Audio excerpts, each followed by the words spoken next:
बहुत प्यार वालों, स्वागत है आपका फिर से एक नई लर्निंग वीडियो में जहाँ पे आपको बहुत कुछ सीखने को मिलने वाला है। आज हमारा 12th एपिसोड है एसएल हंटिंग सीरीज का। तो बहुत से लोग मुझे कमेंट्स में इंस्टाग्राम पे बोल रहे थे कि भाई एसएल हंटिंग ये वो स्टॉक्स में काम करती है कि नहीं, और हमारे पास में उतना पैसा नहीं है कि हम लोग इंडेक्स में ट्रेड करें, ऑप्शन ट्रेडिंग। हम लोग क्या कर सकते हैं कि इंट्राडे ट्रेडिंग कर सकते हैं स्टॉक्स में। और जो भी आपने सीखा है एसएल हंटिंग वो स्टॉक्स में काम करती है कि नहीं, हमें बस इतना बता दो, और करती है तो कैसे करती है ये भी सिखा दो थोड़ा सा। तो आपकी डिमांड के ऊपर मैं आपको exactly step by step guide करने वाला हूँ कि जो एसएल हंटिंग है ना स्टॉक्स में कैसे काम करती है। रैंडमली किसी भी स्टॉक को ले लूंगा मैं और वहाँ पे आपको एक्सप्लेन करूंगा कि स्टॉक्स में भी एसएल हंटिंग वर्क करती है, और करती है तो कैसे करती है। और वीडियो के एंड में मैं आपके साथ एक इंपॉर्टेंट पॉइंट शेयर करने वाला हूँ। अगर आपको स्टॉक्स में ट्रेडिंग करनी है ना भाई, तो आपको उस इंपॉर्टेंट पॉइंट को जानना बहुत जरूरी है। ठीक है, तो वीडियो को यहाँ से स्टार्ट करने वाले हैं हम लोग। आप स्टेप बाय स्टेप में आपको गाइड करने वाला हूँ कि एसएल हंटिंग देखो। अब हमारे जो इंडेक्स है बैंक निफ्टी निफ्टी, वहाँ पे तो वर्क करती है, स्टॉक्स में भी वर्क करती है, हर जगह पे वर्क करती है। ठीक है, अब एग्जाम्पल के लिए किसी स्टॉक को एग्जैक्ट रैंडमली ले लेंगे हम लोग। मान लो यही कौन सा है, टेक महिंद्रा। ठीक है, तो यहाँ पे मैं आपको बताने वाला हूँ कि एक्चुअल में एसएल हंटिंग वर्क कैसे करती है और हमें कैसे ट्रेड करना होता है यहाँ पे। अभी इससे पहले मैं आपको थोड़े से 2 पॉइंट्स में बता दूँ स्टॉक्स के बारे में। यहाँ पे मैं आपके साथ एक 2 पॉइंट शेयर करने वाला हूँ, उसके बाद मैं इंपॉर्टेंट पॉइंट में आपको बताऊंगा वीडियो के एंड में। ठीक है, पहले पॉइंट्स तो समझो। अगर मार्केट डाउन ट्रेंड में है और मार्केट अप ट्रेंड में है, ठीक है, अगर मार्केट डाउन ट्रेंड में होता है और गैप अप ओपनिंग मिलती है, ध्यान से सुनो कि अगर मार्केट डाउन ट्रेंड में है और गैप अप ओपनिंग मिलती है तो और किसी रेजिस्टेंस का ब्रेकआउट मिलता है ना, तब जाके यहाँ पे पुट साइड एंट्री बनानी होती है, क्योंकि एक सेटअप है ये। और अगर मार्केट अप ट्रेंड में है और गैप डाउन ओपन होता है और नीचे कहीं पे सपोर्ट है और सपोर्ट का ब्रेकडाउन डायरेक्टली कर रहा है ना, तब जाके यहाँ पे हम लोग एक कॉल साइड पोजीशन बना सकते हैं, क्योंकि मार्केट ऊपर जाने की प्रोबेबिलिटी बहुत ज़्यादा होती है। अब यहाँ पे इंपॉर्टेंट पॉइंट को समझो कि ये जो डिस्टेंस दिख रहा है ना, गैप अप, मैं बोल रहा हूँ यहाँ पे गैप अप ओपनिंग चाहिए और यहाँ पे गैप डाउन ओपनिंग चाहिए। तो डिस्टेंस ज़्यादा नहीं होना चाहिए। अगर ये डिस्टेंस बहुत ज़्यादा हो गया ना, जैसे मान लो कि मैंने क्या कहा आपको कि मार्केट डाउन ट्रेंड में चाहिए और गैप ओपनिंग चाहिए, यहाँ पे मतलब ये डिस्टेंस कम चाहिए। और अगर डिस्टेंस ज़्यादा हो गया और मार्केट ऊपर ऊपर जा रहा है ना, फिर शॉर्ट कवरिंग आ जाएगी, फिर मार्केट और ऊपर ऊपर भागना स्टार्ट करेगा, फिर शॉर्ट कवरिंग आ जाएगी। तो डिस्टेंस ज़्यादा नहीं चाहिए, डिस्टेंस बहुत कम चाहिए। ठीक है, ये 2 पॉइंट से इसको समझो। तो यहाँ पे समझ गए आप लोग। आप एक्जैक्टली चार्ट पे भी दिखाऊंगा, ये सलांटिंग हर जगह पे वर्क करती है भाई लोग। ठीक है, यहाँ पे मैं आपको दिखा दूँ। अब यहाँ पे देखो सेम एग्जाम्पल, तो हाँ सेम ही एग्जाम्पल है। मैं आपको एक्जैक्टली पहले रेजिस्टेंस दिखा दूँ, ये वाला रेजिस्टेंस है। ठीक है, 1 मिनट टाइम फ्रेम के बारे में, 1 मिनट का टाइम फ्रेम है। आपको जब रेजिस्टेंस ड्रॉ करना ना, तो major support major resistance draw करोगे ना, तो आपको एक्जैक्टली मिल जाएंगे सपोर्ट रेजिस्टेंस। ठीक है, अब यहाँ पे ध्यान से देखो कि मार्केट आता है, पहले तो ट्रेंड को समझो कि ट्रेंड कौन सा चल रहा है। अब ट्रेंड कौन सा देखना है, मैंने कहा कि आपको एक तो लॉन्ग टर्म में ट्रेंड जो चल रहा है ना उसको भी देखना होता है, लेकिन इंट्राडे ट्रेडिंग कर रहे हो ना, तो स्टार्टिंग में देखो कि प्रीवियस 2 दिन में क्या हुआ है, मतलब बहुत बड़ा फॉल आया या फिर धीरे धीरे करके मार्केट फॉल कर रहा है। ठीक है, तो यहाँ पे आपको दिख रहा है कि फॉल आया है। अब यहाँ पे ध्यान से देखो कि मुझे क्या मिल गया, ये रेजिस्टेंस मिल गया 1300 का, क्या मुझे मिल गया 1300 का रेजिस्टेंस मिल गया। ठीक है, अब मार्केट देखो गैप अप ओपनिंग होती है। अब मैंने क्या कहा आपको कि गैप अप ओपनिंग, अब ये गैप बड़ा नहीं चाहिए। आप अगर गैप बड़ा होगा, यहाँ कहीं पे बहुत बड़ा गैप अप हो जाएगा ना, तो शॉर्ट कवरिंग आ जाएगी, क्योंकि जिन लोगों ने शॉर्ट किया ना वो पोजीशन को स्क्वायर अप करना स्टार्ट करेंगे। जिन्होंने कॉल से सेल किया है वो लोग शॉर्ट का मतलब उन पोजीशन को इससे निकलना स्टार्ट करेंगे। अगर उन्होंने कॉल को शॉर्ट किया है ना, कॉल को सेल किया है, मतलब कॉल को अगर उन्होंने सेल किया है, तो अगर उनको पोजीशन को एग्जिट करना पड़ेगा तो उनको कॉल को बाय करना पड़ेगा, और कॉल को जब बाय करेंगे तो मार्केट ऊपर चला जाएगा। शॉर्ट कवरिंग इसको कहते हैं। ठीक है, तो यहाँ पे जब डायरेक्टली किसी रेजिस्टेंस का ब्रेकआउट मिलता है, क्योंकि यहाँ पे सबके दिमाग में क्या चल रहा है, ध्यान से देखो कि मार्केट एक डाउन ट्रेंड में चल रहा है और रेजिस्टेंस का ब्रेकआउट मिलता है, तो बहुत से लोग यहाँ पे बाय करने का ट्राई करते हैं। तो जब आपको, अगर ध्यान से देखो, मैं इंपॉर्टेंट पॉइंट में आपको बताने वाला हूँ। अगर मार्केट डाउन ट्रेंड में है तो आपको हमेशा याद रखना है कि जब बायर्स की सेल क्रिएट हो मार्केट में, तब जाके आप लोग सेल साइड एंट्री कर सकते हो। ठीक है, सेल साइड एंट्री कर सकते हो। और इसका अपोजिट क्या है मुझे बताओ, इसे थोड़ी देर बाद मैं आपको बताता हूँ इसका अपोजिट क्या है। तो पहले समझो कि अगर मार्केट डाउन ट्रेंड में चल रहा है तो बायर्स के सेल जब क्रिएट होंगे, तब जाके मैं सेल साइड पोजीशन बना सकता हूँ। आप देखो थोड़ी सी रिस्की पोजीशन मत बना लेना, यहाँ पे आपको ध्यान से समझना पड़ेगा कि यहाँ पे रिटेलर बाय कर रहा है कि नहीं। अब यहाँ पे जैसे ऊपर यहाँ पे रेजिस्टेंस था, तो रिटेलर यहाँ पे बाय करेंगे, तो मुझे बताओ, हाँ बाय करेंगे। तो उनके सेल कहाँ पे अवेलेबल हो जाएंगे मुझे बताओ, नीचे अवेलेबल हो जाएंगे। तब जाके मैं यहाँ पे कहीं पे सेल करूंगा। ठीक है, सेल करूंगा, क्योंकि मैं स्टॉक्स में ट्रेड कर रहा हूँ ना, तो मैं यहाँ पे सेल करूंगा। अब 100% ऐसा ही होगा, ऐसी प्रोबेबिलिटी नहीं होती भाई। मैं आपको जो बता रहा हूँ 100%, कोई भी आपको 100% नहीं बता सकता। मैं आपको जो बता रहा हूँ रियलिटी बता रहा हूँ।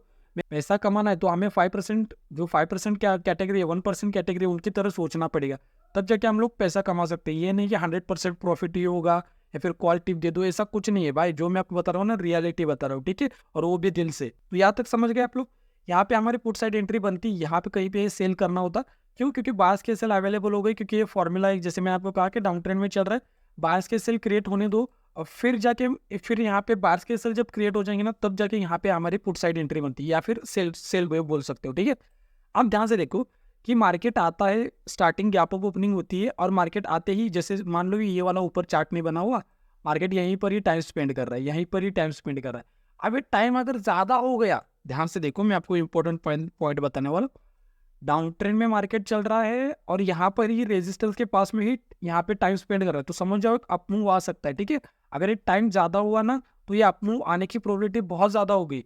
और ऊपर से अगर यहाँ पे नेगेटिव चार्ट पैटर्न बना, जैसे हिडन शोल्डर हो गया है, फिर एम पैटर्न बना हुआ है, तो और इसके ऊपर जाने की प्रोबेबिलिटी बहुत ज़्यादा होती है। क्यों? क्योंकि यहाँ पे मार्केट, थोड़ा सा साइकोलॉजी को समझो भाई, यहाँ पे थोड़ा सा ऐसा समझो कि मार्केट को यहाँ से क्या करना है, ध्यान से देखो। ठीक है, मार्केट डाउन ट्रेंड में है, डाउन ट्रेंड में है, यहाँ पे सपोर्ट है और सपोर्ट का मार्केट ने ब्रेक डाउन किया। ठीक है, अगर मार्केट को नीचे जाना होता तो मार्केट तुरंत यहाँ से चला जाता। ठीक है, लेकिन मार्केट क्या कर रहा है, ऐसा नहीं कर रहा। मार्केट क्या कर रहा है, सपोर्ट का ब्रेक डाउन दे दिया और यहाँ पर ही टाइम स्पेंड कर रहा है एक दो दिनों से।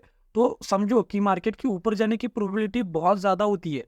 और ऊपर से अगर यहाँ पे निगेटिव चार्ट पैटर्न बना हुआ है और फिर ब्रेकडाउन मिलता है ना, तो फिर तो ऊपर जाने की प्रोबेबिलिटी बहुत मतलब हाई होती है कि मार्केट ऊपर ही चला जाएगा, क्योंकि नेगेटिव चार्ट पैटर्न प्लस यहाँ पे मार्केट टाइम स्पेंड कर रहा है, तो इसका मतलब ऊपर जाने की प्रोबेबिलिटी बहुत ज़्यादा होती है। ठीक है, और इंपॉर्टेंट पॉइंट है ना, वो भी मैं आपके साथ शेयर करने वाला हूँ, क्योंकि अगर आपको स्टॉक्स में ट्रेड करना है ना, तो इंपॉर्टेंट पॉइंट को जानना बहुत जरूरी है भाई लोग। ठीक है, अब यहाँ पे ध्यान से देखो, थोड़ा सा हम लोग क्या करेंगे, आगे चले जाएंगे यहाँ से। अब यहाँ पे देखो, अब स्टार्टिंग का ही मैं आपको बता रहा हूँ। ठीक है, मॉर्निंग में ट्रेडिंग कैसे होती है ना, यही मैं आपको बता रहा हूँ। अब यहाँ पर आपको ध्यान से समझना पड़ेगा। पहले सपोर्ट रेजिस्टेंस को मैं आपको एक्जैक्टली मार्क करके दिखा दूँ। यहाँ पे देखो, यहाँ पे क्या है मुझे बताओ, एक सपोर्ट है। अब यहाँ पे एक्जैक्टली क्या है मुझे बताओ, सपोर्ट है। ठीक है, यहाँ पे आपको दिख गया ना, यहाँ पे क्या है, सपोर्ट। पहले क्या था, ये पहले सपोर्ट था, अब रेजिस्टेंस बन चुका है। अब देखो मार्केट क्या कर रहा है, फॉल कर रहा है। यहाँ पे आपको दिख रहा है ना एक्जैक्टली, मार्केट क्या कर रहा है, फॉल कर रहा है, फॉल कर रहा है। थोड़ा सा आपको चार्ट को बड़ा करके दिखाता हूँ एक्जैक्टली। यहाँ पे देखो, यहाँ पे मार्केट क्या कर रहा है मुझे बताओ। यहाँ पे देखो मार्केट ने क्या किया, फॉल कर रहा है, मार्केट फॉल कर रहा है, फॉल कर रहा है, ब्रेकडाउन दे दिया। अब ये नॉर्मल ब्रेकडाउन है या फिर चार्ट पैटर्न का बन, पहले तो यहाँ पे देखो, यहाँ पे मार्केट ने पहले चार्ट पैटर्न का फॉर्मेशन किया है, एम पैटर्न, फिर ब्रेकडाउन मिला है, प्लस यहाँ पे मार्केट टाइम स्पेंड भी कर रहा है। तो मैंने दो कंडीशंस आपको कही थी कि अगर नेगेटिव चार्ट पैटर्न बन रहा है प्लस मार्केट अगर टाइम स्पेंड कर रहा है बहुत ज़्यादा, तो ऊपर जाने की प्रोबेबिलिटी बहुत ज़्यादा बढ़ती है। क्यों? आप खुद समझो ना भाई, कि मार्केट को अगर नीचे जाना होता है, आपको अगर मान लो कि पुणे से लेके यहाँ पे कश्मीर तक जाना है, ठीक है, कश्मीर तक जाना है, और वो भी एक दिन में, तो आप लोग क्या करोगे, स्टार्टिंग से ही मानना स्टार्ट करोगे कि आपका डिस्टेंस ज़्यादा है। अगर आपको यहाँ से एक बहुत थोड़ा सा डिस्टेंस जाना है, तो आप लोग क्या करोगे, यहीं पर ही टाइम पास करोगे, क्योंकि आपका गोल ज़्यादा ऊपर जाना नहीं ही नहीं। तो वैसे ही मार्केट को ऊपर जाना, यहाँ पे नीचे नहीं जाना, क्योंकि यार डाउन ट्रेंड चल रहा है। अगर मार्केट को जाना होता, रेटेस्ट लेके यहाँ से चला जाता या फिर थोड़ा यहाँ से तो चला ही जाता, लेकिन मार्केट यहीं पर ही टाइम स्पेंड कर रहा है। तो चार्ट पैटर्न की साइकोलॉजी को भी समझना बहुत इंपॉर्टेंट होता है। ठीक है, अब यहाँ पे देखो ध्यान से, अब जब ये वाला ब्रेकआउट मिलता है ना, तब जाके मार्केट कैसा भागता है देखो। क्योंकि मैंने आपको क्या कहा कि मार्केट अगर टाइम स्पेंड कर रहा है प्लस यहाँ पे एक निगेटिव चार्ट पैटर्न बना हुआ है, तो मार्केट की ऊपर जाने की प्रोबेबिलिटी बहुत ज़्यादा होती है। ये आपको सीखना बहुत इंपॉर्टेंट। ठीक है, अब मैं आपको इंपॉर्टेंट पॉइंट बताने वाला हूँ। इससे पहले मैं आपको बता दूं कि स्टॉक जो हमारी एसएल हंटिंग है ना, हर जगह पे वर्क करती है, हर जगह पे। ठीक है, जैसे कोई करेंसी वरेंसी होगी ना, वहाँ पे भी एक्जैक्टली वर्क करेगी। जैसे मैं आपको थोड़ा सा दिखा दूँ, यहाँ पे भी देख लो। यहाँ पे क्या है ना कि यहाँ पे देखो, यहाँ पे क्या होगा, पहले तो सपोर्ट का फॉर्मेशन हुआ, सपोर्ट का ब्रेकडाउन मिला, और मार्केट क्या कर रहा है देखो ध्यान से, टाइम स्पेंड यहीं पर ही कर रहा है। तो टाइम स्पेंड अगर यहाँ पर करेगा तो एसएल कहाँ पे अवेलेबल हो जाएंगे, ऊपर की साइड अवेलेबल हो जाएंगे, फिर जाके मार्केट ऊपर जा सकता है। ठीक है, ये आपको पता होना चाहिए। और यहाँ पे देखो मार्केट ने क्या किया, हेड एंड शोल्डर पैटर्न का फॉर्मेशन किया है, ब्रेकडाउन मिला है, लेकिन मार्केट ने यहाँ पे रिस्पेक्ट किया है। ठीक है, यहाँ पे ध्यान से देखो, यहाँ पे क्या है ना कि हेड एंड शोल्डर पैटर्न यहाँ पे बना हुआ है, लेकिन मार्केट ने इसको रिस्पेक्ट किया है। रिस्पेक्ट किया है मतलब यहाँ पे सेल्स को टारगेट नहीं किया। अब इसके पीछे का रीजन अगर आपको जानना है ना, तो पूरी एसएल हंटिंग जो कोर्स है ना, कंप्लीट करो कि यहाँ पे मार्केट ने टारगेट सेलर्स को क्यों नहीं किया, और यहाँ पे जब सेलर्स आए तो उनको मार्केट ने टारगेट क्यों किया। अगर आपको ये जानना है तो आई बटन के ऊपर लिंक आ रही है, वो एसएल हंटिंग का पूरा कोर्स कंप्लीट करो, आपको समझ में आएगा कि कब मार्केट सेलर्स को ट्रैप करता है और कब नहीं करता। ठीक है, अभी मैं आपको ना गोल्डन पॉइंट बताता हूँ। गोल्डन पॉइंट आपको जानना बहुत जरूरी है भाई। ठीक है, अगर आप ट्रेड कर रहे हो किसी भी इंडेक्स में या फिर स्टॉक्स में, आपके पास एक स्ट्रैटेजी होनी बहुत इंपॉर्टेंट है। तो मैं आपको एक स्ट्रैटेजी बताता हूँ, बुल ट्रैप स्ट्रैटेजी और bear trap strategy. And screen में भी वीडियो डाल दूंगा, उसके ऊपर क्लिक करके जो भी आपको पसंद आती है ना, बेयर ट्रैप स्ट्रैटेजी या फिर बुल ट्रैप स्ट्रैटेजी, जो भी आपको अच्छी लगती है उसके ऊपर क्लिक करके वीडियो भी देख सकते हो। ठीक है, अब बेयर ट्रैप स्ट्रैटेजी और बुल ट्रैप स्ट्रैटेजी, ये दोनों स्ट्रैटेजीज है, ऑलरेडी इसके ऊपर वीडियो है, एंड स्क्रीन में डाल दूंगा मैं। ठीक है, अब बेयर ट्रैप स्ट्रेटजी में क्या होता है ना कि आपके पास स्ट्रेटजी होनी चाहिए अगर स्टॉक्स में ट्रेड कर रहे हो तो बेयर ट्रैप स्ट्रेटजी में क्या होता है कि मार्केट ब्रेकडाउन देता है और हमारी कॉल साइड एंट्री बनती है यहाँ पे, या फिर आप लोग बोल सकते हो कि बाय बाय भी कर सकते हैं हम लोग। लेकिन यहाँ पर बाय हम लोग नहीं करेंगे, हम लोग बाय कहाँ पे करेंगे, जब मार्केट इस जो सपोर्ट था उस रेजिस्टेंस बन जाएगा ना, जब रेजिस्टेंस का ब्रेकआउट मिलेगा और यहाँ पे बुलिश कैंडल दिखेगी और जब इसका हाई का ब्रेकआउट मिलेगा ना, तब जाके हम लोग यहाँ पे बाय करेंगे। ठीक है, तो ये इंपॉर्टेंट पॉइंट है, मैं आपको बताने वाला हूँ कि आपके पास स्ट्रैटेजी होनी बहुत इंपॉर्टेंट है।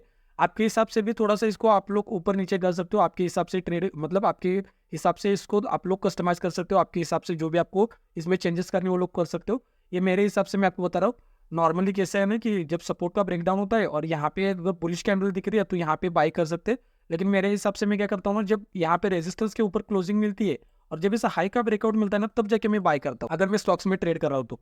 और बियर ट्रैप स्ट्रेटेजी क्या है ना कि सपोर्ट का ब्रेकडाउन मिलने दो, सॉरी यहाँ पे थोड़ा सा हम लोग इसको चेंज करेंगे, bear trap bull trap strategy, sorry ये बियर ट्रैप स्ट्रेटेजी थी। अब मैं आपको बुल ट्रैप स्ट्रेटेजी बता दूँ। बुल ट्रैप स्ट्रेटेजी क्या है ना कि रेजिस्टेंस का ब्रेकआउट मिलने के बाद यहाँ पे हम लोग पुट साइड एंट्री बनाते हैं, लेकिन बुल ट्रैप स्ट्रेटेजी अकॉर्डिंग क्या है ना कि आपकी इसकी प्रोबेबिलिटी बहुत ज़्यादा है। क्यों? क्योंकि यहाँ पे हम लोग कॉल को, यहाँ पे हम लोग पुट को बाय नहीं करेंगे या फिर हम लोग यहाँ पे सेल नहीं करेंगे, हम लोग सेल करेंगे यहाँ पर। ठीक है, जब सपोर्ट का ब्रेकडाउन मिलेगा ना, तब पहले रेजिस्टेंस था अब सपोर्ट बन गया। और यहाँ पर भी कब सेल करेंगे, जब यहाँ पे एक कैंडल बनेगी और जब इस कैंडल का लो ब्रेकडाउन मिलेगा ना, तब जाके यहाँ पे मैं सेल साइड एंट्री बनाऊंगा और ऊपर यसन मेरा यहाँ पे होगा। अगर इसका डिस्टेंस ज़्यादा है तो यहाँ पे स्विंग फॉर्मेशन हो जाएगा, तो यहाँ पे आप लोग यहाँ पे ऐसे लगा सकते हो। तो यही इंपॉर्टेंट पॉइंट था कि आपके पास एक स्ट्रेटेजी का होना बहुत इंपॉर्टेंट है भाई लोग। और अगर चैनल पे नए हो, अगर अब मेरा कंटेंट आपको जो मैं डिलीवर कर रहा हूँ अगर आपको पसंद आ रहा है तो चैनल को सब्सक्राइब करना भाई लोग। जो भी आपकी फैमिली है, फ्रेंड है, उनके साथ भी वीडियो को शेयर करो ताकि उनको भी ये फ्री का नॉलेज सीखने को मिले। अब मैं आपको एक क्वेश्चन पूछने वाला हूँ, ध्यान से देखना। यहाँ पर एक रेजिस्टेंस है, यहाँ पर एक रेजिस्टेंस है, यहाँ पर एक रेजिस्टेंस है। ये वाला रेजिस्टेंस मार्केट आता है, डायरेक्टली ब्रेकआउट करता है, भागता है यहाँ पे देखो, ध्यान से देखो, यहाँ पे ब्रेकआउट मिलता है। सेकेंड कंडीशन है कि मार्केट आता है यहाँ पे डब्ल्यू पैटर्न का फॉर्मेशन करता है, फिर ब्रेकआउट मिलता है। और मार्केट आता है यहाँ पर बहुत टाइम स्पेंड करता है, फिर ब्रेकआउट मिलता है। ठीक है, अब इस तीनों कंडीशन में, ये फर्स्ट कंडीशन हो गई, ये सेकंड कंडीशन और ये थर्ड कंडीशन। अब इन तीनों कंडीशंस में आप लोग कौन सी कंडीशन में बाय करोगे, मुझे कमेंट में बताना कि फर्स्ट कंडीशन में आप लोग बाय करोगे, सेकंड कंडीशन में बाय करोगे या फिर थर्ड कंडीशन में बाय करोगे। ये मुझे बताना कि कौन सी कंडीशन में आप लोग बाय करोगे। और नेक्स्ट वीडियो कौन से टॉपिक पे बनाओ वो कमेंट भी बताना कि कौन से टॉपिक पे आपको वीडियो चाहिए। मैं कमेंट्स रीड करता हूँ। अगर आपको जो भी टॉपिक आपको पसंद है वो कमेंट में बताना, उसके ऊपर भी वीडियो बना दूंगा। फिर मिलते हैं नेक्स्ट वीडियो में, तब तक के लिए आप लोग लेफ्ट वाली वीडियो के ऊपर क्लिक करके बुल ट्रैप स्ट्रेटेजी का वीडियो देख सकते हो या फिर राइट वाली वीडियो के ऊपर क्लिक करके बेयर ट्रैप स्ट्रेटेजी का वीडियो देख सकते हो। तो यहाँ तक वीडियो देखने के लिए भाई लोग थैंक यू सो मच, बहुत प्यार आपको, थैंक यू सो मच।